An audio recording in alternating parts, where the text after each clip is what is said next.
CRN Wilder, and want to go to my guest now, Kimberly Dvorak. She's the award-winning national security and border security investigative reporter for TV, radio, and the print media. She is also senior foreign policy advisor for the Committee for Responsible Foreign Policy. We're going to be talking about that. She is a TV correspondent, CW6 News San Diego, as well as One American News Network. Her website, thekdreport.com, and she should be streaming live right now on Facebook. Hello, Kimberly. How are you? I'm fine. How about yourself, Chuck? You had a pause there for a moment. I said, oh no. Well, yeah, I mean, we already. Here we are already. That's inflation. Yeah. Talking about senior foreign policy advisor for the Committee for Responsible Foreign Policy, I guess some foreign policy could also be when you start dealing with Canada, right? Yes. And here we go. Here we go again. What did he do? Did he say, well, it's almost December. What can I do now that's real stupid? He wants to ensure that everybody gets a lump of coal. However, coal is one of those fossil fuels that the left really, really hates. So I'm perplexed by his choice in making sure that people do not want what they should be getting at Christmas, which is a happy Christmas. I think we talked about this topic, and we're going to be talking about lumber specifically here. We talked about this back in June, how the administration was making it harder to bring in wood from Canada, and that back in June, the lumber prices have gone up 250%. Well, now since June all the way through December 1st, we've seen another increase because the Biden administration, after saying they wanted to work through all of the issues with the lumber, especially lumber because we use it to build, obviously, housing. It's used for all kinds of different manufacturing plants. The country is at a complete stalemate when it comes to the supply chain. We've got ships out in the harbor that can't get their products moved. Unions who are kind of blocking the progress of that. You've got the president begging OPEC to increase its supply so the world can buy oil, including the U.S., which a year ago we were energy independent under President Trump, and now we are not. And we have canceled several of these pipelines that have actually helped Americans get to work and start the economy back after this COVID hibernation that we've all been under. And in this report, all right, and it kind of puts things in perspective. I know you've done that pretty good in the last minute or so. But in your report, you're saying for decades, U.S. sawmills haven't been able to meet domestic demand. Mm-hmm. So you need outside help, so to speak, right? But why is it that the sawmills can't meet the demand of the people? I mean, is it surely we have enough lumber, or is it the fact that we don't have enough lumber? No, it's a little bit of both, Chuck. What we're looking at is there are a lot of environmental regulations that are set on lumber. Yeah. So that's one aspect of it. And the other aspect is our economy is growing. Still, it grows year over year. In any event, when we're not in recession, we're growing. And right now, we have a record need for housing. There's not enough housing for all the people that are crossing the border illegally coming into our country. Those people have to live somewhere. And we can't even keep up with those people to actually produce housing and apartments so people can actually live in a house. Plus all the Afghanistans that didn't sneak over the border were just flown in. Yeah. Well, I mean, it's a... They got to live somewhere. Yeah, but it's a concern that people don't associate, I think, with the illegal immigration coming across our southern border. But there are very real challenges. Try to get a doctor's appointment. Try to go, and rent an apartment somewhere. It's very, very tough to do either of which because we have so many people in need of that particular segment of our GDP that we cannot even provide everyone with housing. And this is why, we can't get enough, lumber in our country, although we have a ton of trees. But with the environmental rules and regulations, they make it virtually impossible to continue and plant. And actually, to be honest with this, we have more lumber and more trees growing right now in this country than we did 10 years ago because the lumber industries had to take a tree down, they have to plant 2 new ones.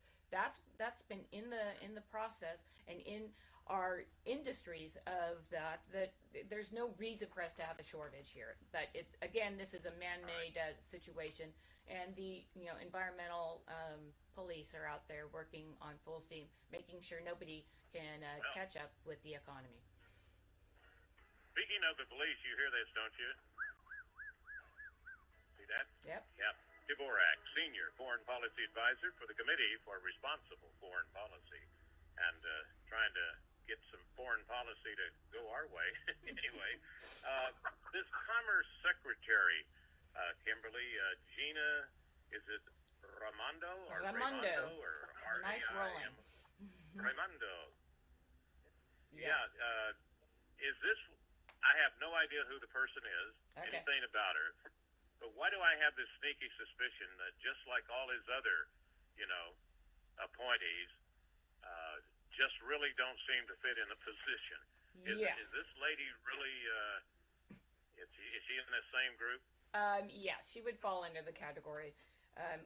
Let's look at a statement here that was said by the Biden administration and Ms. Gina here. She said that in the news reports that she acknowledged that the Biden administration is concerned about the effect and the high number of price increases within the country's economy.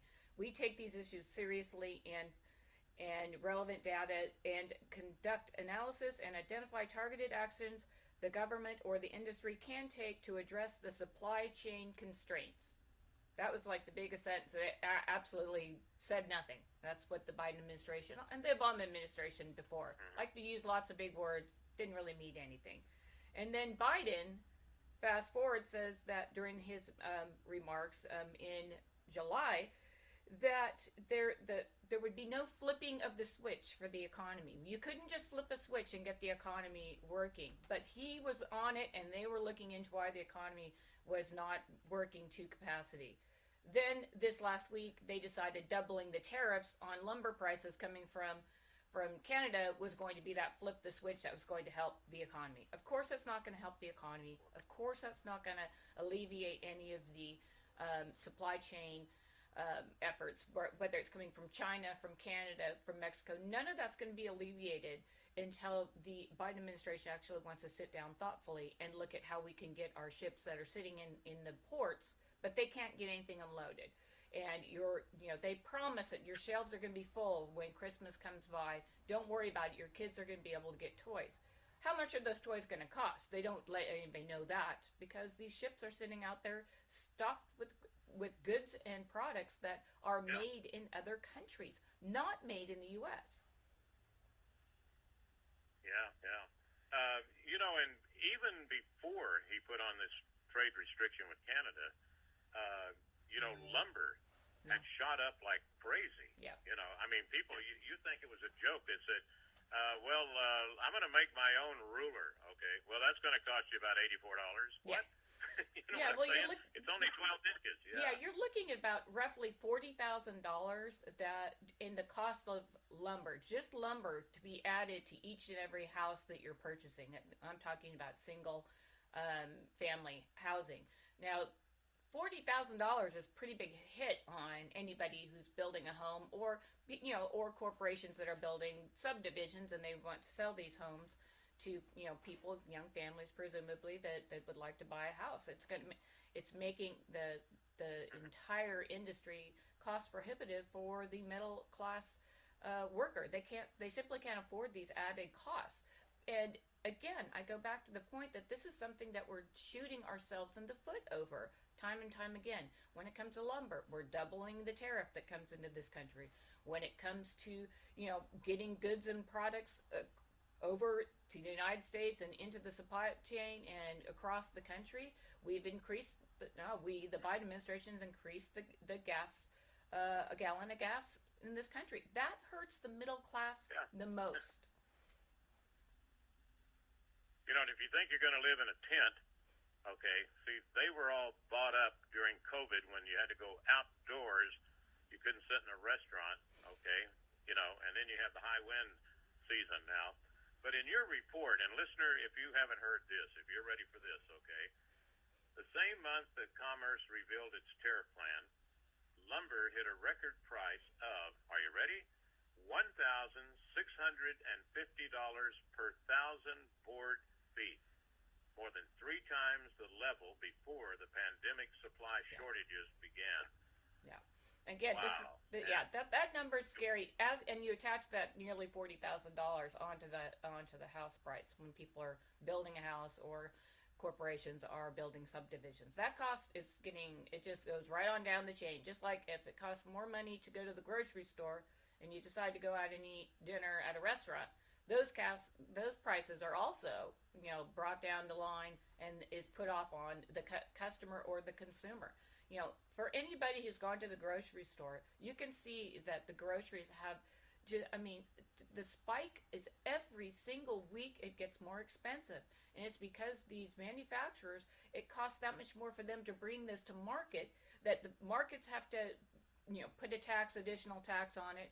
And those prices are, again, really hitting the middle class people and the poor people in this country. Wealthy people, when they go, and they're buying some, alcohol for the holidays, for Christmas party or whatnot, yep, they'll pass on the Dom Perignon. Maybe they'll buy, a different kind of champagne. But for the American family who are just struggling to get by right now because gas is at a record all-time high and because the grocery store is outrageous, they simply say, we're going to forego the alcohol if that's the choice they make. And they've got to make those decisions. They have to make the decision, is it okay? Should I go get a Christmas tree?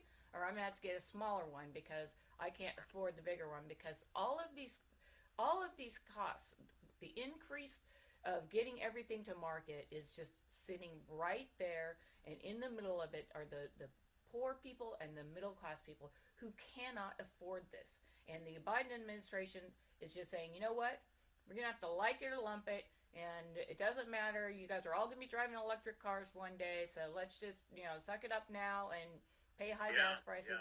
It doesn't work like that for people. And let me tell you something about, the electric cars, okay, how it ties in with a lot of things. I know in California, and I'm sure it's other states too, all of a sudden, like out here, you find out, why are all those ships not being unloaded, and why are all these trucks lined up and not doing anything? So supposedly, and I wished I could give you the exact figures. I thought I was going to have somebody on that looked into this. The people that she was going to talk to didn't want to talk to her about it. Oh, wow. But basically, there's all these new rules about all these trucks, these huge trucks, right? Mm-hmm. You're going to have to be running on electric power, okay, and I think it's within the next 4 or 5 years. Yep. So they're not maintaining their truck like they usually do, and they're not going to go out and buy a new one. Because it's not going to be any good in a few years, because, and not only that, but I'm sure that somehow the trucks are causing global warming. Yeah. You know what I'm saying? Yeah, they do. There's a lot of, this is regulation. This is government regulation, and this is a prime example of it.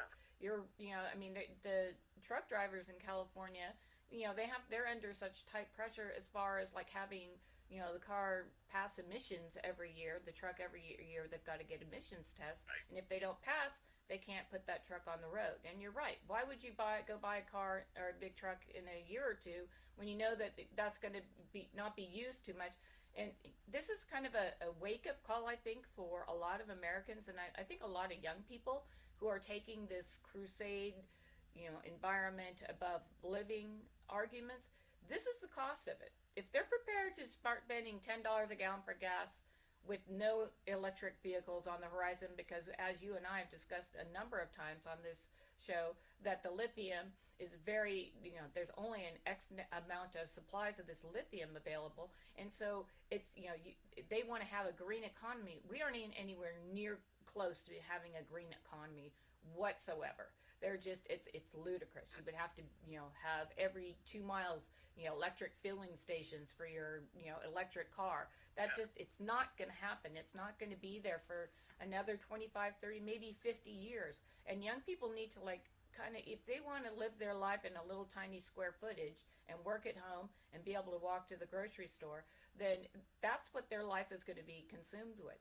Because this country is a huge country, and most people cannot afford to live where they work.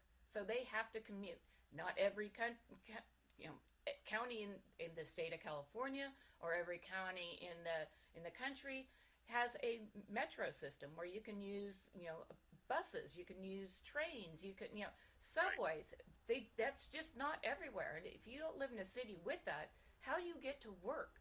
That's what these people need to sit down and be honest and come up with a thoughtful plan where we can move our economy towards a green economy slowly, but we do it kind of like we did with the horse and buggies. We didn't ban them up front, but they just became pointless at the very end.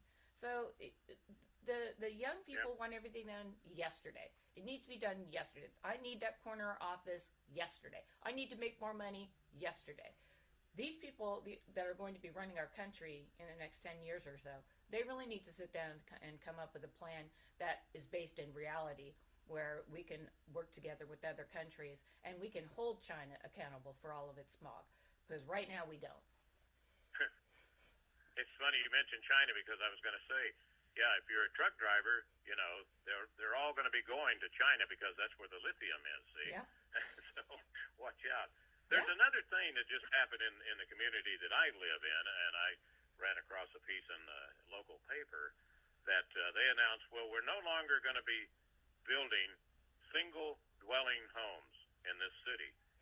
They're going to be, the Stackham type, right? And see, that all started with Agenda 2020, getting people out of the suburbs. They're all going to be in the city, and you're not going to have any public land out there. It's all going to be owned by, whoever. Yeah. Probably Bill Gates buying up all the farmland.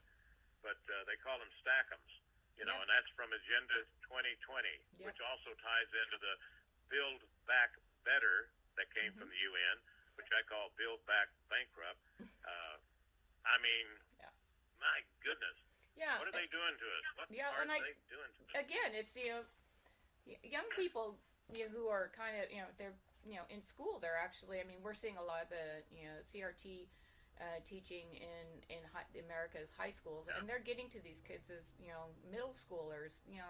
Economy. We got to get green environment, and back and forth. But nobody again comes up with a thoughtful plan that something like this is going to actually work. They go in and they say, like the Biden administration did here with lumber, you know what? We're going to put a tariff on that. We're going to double that tariff. And you know what? The American people are going to be so happy with us for putting that tariff that we're not going to build those extra homes or those apartments or those condos because we can't afford it. So I'm just going to be happy staying at home and living with my parents the rest of my life. Because that's what's coming. That's what's happened in Europe years ago.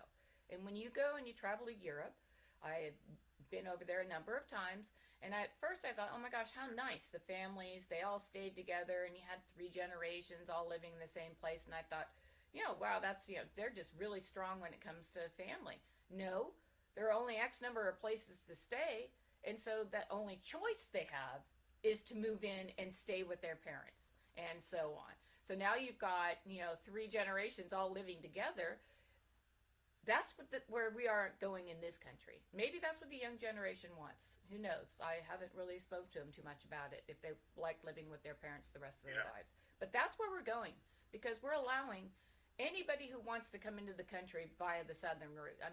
Come on in. They are getting picked up. They're dragging them up to, Houston and flying them in the middle of the night all over this country. And that is something that's it doesn't make any sense to do something where we are at a severe housing crisis, a shortage of homes and apartments for rent, that bringing more people to this country who are going to get subsidies for this free rent that they expect when they get to this country. We're in for a hurting here. Right. And and if you're realizing the hurting here that you're talking about, you can kind of think back, listener, about, after the election, right? Especially when Biden got into office, and just before, how if you couldn't say certain things, you were banned from Twitter or you're banned from Facebook, and they had all this free roam, so to speak, right? And so you say, how are they taking away all this stuff, right? Well, guess who gave the administration so much money to get Biden elected? It's those people that we're talking about, Twitter and Facebook and people like that. So maybe, what in the world's going on now with this lumber? I mean, why in the world? Where's that figure I had here? How could it be $1,650 per thousand board feet? Yeah. More than 3 times. Wow, I wonder how much went into that kitty to get somebody elected. Yeah, well, and we know that, Facebook, they like to social engineer everything. So, they think that everybody ought to live like they're doing up in Silicon Valley, where they have their own little master plan community, and you basically are going to live within the constraints of that little master plan community, and that'll be it. I mean, they think that, by the end of this decade, we're going to have, airplanes that are going to be electric. I'm sorry, I don't want to get an airplane that's electric. I think I kind of like the way airplanes fly right now. It's pretty safe and secure. But this is something that the younger generation, this is on their plate. This is what they're pushing for. And they are not seeing the unintended consequences of their actions right now. So, I mean, the AOCs of Congress, there's going to be a huge wake-up call. Because A, we're going to be bankrupt, or B, we're going to be owned by China. And I don't know which one's worse at this point. Yeah. Well, there's a D, too. And that would be... darn it, it's time for a break. Okay. Kimberly Dvorak and thekdreport.com. You can go there. Once again, she is the Senior Foreign Policy Advisor for the Committee for Responsible Foreign Policy. And Canada is a foreign nation, so she'll take care of this lumber situation. Give her a call, say, yes, bring me in 3 stacks of lumber. Yeah, there you go. I'll tell you. Yeah. Well, I mean, things are crazy all over the world, It is. I mean, obviously a lot of people are concerned about the COVID, and that's kind of what kicked off, this whole scenario with the economy and with, the supply chain slowing down and trying to kind of get up and running again. I mean, you deal with unions, you've got to deal with teachers, you've got to deal with government employees, which I love the commercials that are on TV now. I don't know if you've seen them, but they basically are saying what a great job our federal employees are doing, and that we couldn't get by on our day-to-day if it wasn't for the federal employees. I have no idea how anyone does an advertisement for something like that. One would think that they should be taking taxpayer money and actually using it wisely instead of paying for commercials to I guess, put it out there that, they're the best employees that we have right now. Let me ask you, what? This is not on independent stations, though, right? No. This is probably on the mainstream media. This is on mainstream media. media. So they own the mainstream media, so they wouldn't have to pay for it. I've seen it everywhere. No, I've seen it everywhere. And no, they do have to pay for those ads. Yeah. So, when you see things like that. But I'm just saying, they wouldn't have to pay for CNN or MSNBC because they own them. Yeah, there you go. Okay, that's where you're going with that. Yeah, they welcome that, I suppose. Yeah. In any event, that trust is at an all-time low with the government, and trust is also at an all-time low with the military right now because of what they've been doing as far as the wokeness and forcing people to get the COVID shots, when we see on a daily basis that athletes who got the vaccines and had their boosters are sidelined literally because they're sick and they get COVID anyways, that everything that doctors have told us about COVID has been wrong. They still haven't got it right on the COVID front. And, I think right now you see the American people are like, you know what, forget it. We're not even paying attention to this stuff anymore, and we're just going to move on with our lives because obviously the great panic that, that they've, talked up in this country hasn't really, came out to fruition. And if you go and look how many people died of the flu, it's like 6. And then everybody, if you die of a heart attack, it was COVID. That's how they're getting these numbers. Oh, yeah. And there's a new book out. I haven't finished reading it, but it's written by Robert Kennedy Jr., and it's on Dr. Fauci himself. So I'm looking forward to finishing that. Talking about it yesterday, in fact. Yeah. Very good. Very interesting reading. Yeah. Hey, listen, and also, you give them so much control over this because they're going to take you and protect you and all this, from COVID. Yep. Just look what has happened to Australia. Mm-hmm. All right, they followed all their directions and da da da da da, and the next thing you know, now the government has absolutely taken over. I mean, it is unbelievable, unbelievable. What happened to that great country. Yep. Yeah. Well, we've run out of time, and once again, I can't check in on the Marine Corps ball. I'm going to have to write a note of myself for next week. Maybe that could be your subject. Who knows? All right. Actually, let me check here. Next week, it's the day after Pearl Harbor. Okay. All righty. So, Kimberly, have a very good weekend, and look forward to our next visit. All righty. Thank you.